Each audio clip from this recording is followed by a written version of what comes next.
পানামার এক হোটেলের জানালা দিয়ে অসহায়ভাবে সাহায্য চাইছেন কয়েকজন অবৈধ অভিবাসী। এদের মধ্যে পাকিস্তান, নেপাল, শ্রীলঙ্কা, ভারত, ইরান, চীন সহ বিভিন্ন দেশের নাগরিক আছেন। মার্কিন প্রেসিডেন্ট ডোনাল্ড ট্রাম্পের অভিবাসন নীতির আওতায় যুক্তরাষ্ট্র থেকে ৩০০ জনকে পানামা পাঠিয়ে দেওয়া হয়। দেশটির সরকারের সঙ্গে চুক্তির আওতায় তারা বর্তমানে পানামার একটি হোটেলে অবস্থান করছেন, তবে হোটেল থেকে বের হওয়ার অনুমতি নেই তাদের।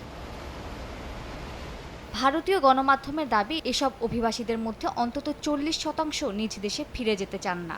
আন্তর্জাতিক সংস্থাগুলোর সহায়তায় ১৭১ জনের ফেরার ব্যবস্থা করা হলেও ১২৮ জন এখনও সিদ্ধান্তহীনতায় ভুগছেন। যারা যেতে অস্বীকৃতি জানাচ্ছেন তাদের পানামার দারিয়েন প্রদেশের এক সুরক্ষিত কেন্দ্রে রাখা হবে।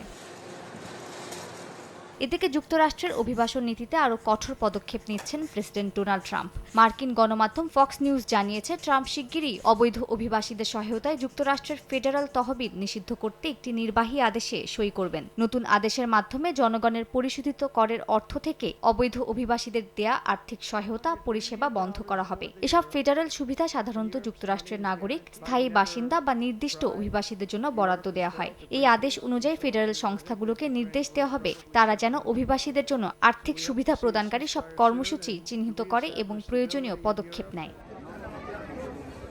ট্রাম্প প্রশাসনের মতে, অবৈধ অভিবাসন বাড়তে থাকায় বাজেটে বাড়তি চাপ পড়ছে, যা নাগরিকদের জন্য নির্ধারিত স্বাস্থ্যসেবা ও অন্যান্য সুবিধাকে সংকটের মুখে ফেলছে। হোয়াইট হাউসের তথ্যমতে, অবৈধ অভিবাসীদের সেবা দিতে প্রতি বছর যুক্তরাষ্ট্রের করদাতাদের দেয়া প্রায় $১৮,০০০ কোটি ব্যয় হচ্ছে। এদিকে ২০২১ সালের জানুয়ারি থেকে এখন পর্যন্ত যুক্তরাষ্ট্রে প্রবেশ করা অবৈধ অভিবাসীদের জন্য ব্যয় $৪৫,০০০ কোটি ছাড়িয়েছে বলে দাবি হাউস হোমল্যান্ড সিকিউরিটি কমিটি।